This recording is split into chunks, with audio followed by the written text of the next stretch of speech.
নমস্কার সবাইকে, আশা করছি সবাই ভালো আছেন। আমরাও বেশ ভালো আছি।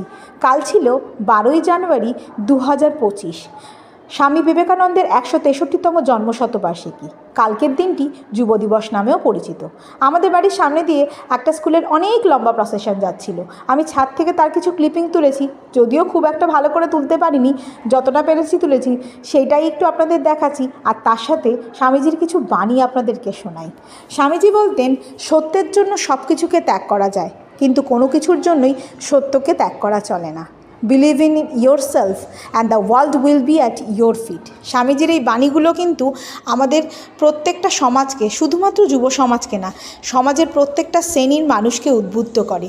নারী জীবনে, এমনকি আমি একজন নারী হয়ে সেটা উপলব্ধি করি যে নারী জীবনে স্বামীজির অবদান অনস্বীকার্য। আমাদের প্রত্যেকটা ভারতবাসীর মনে স্বামীজি চিরকালটি অমর হয়ে থাকবেন। স্বামীজির পায়ে আমার অসংখ্য কোটি কোটি প্রণাম।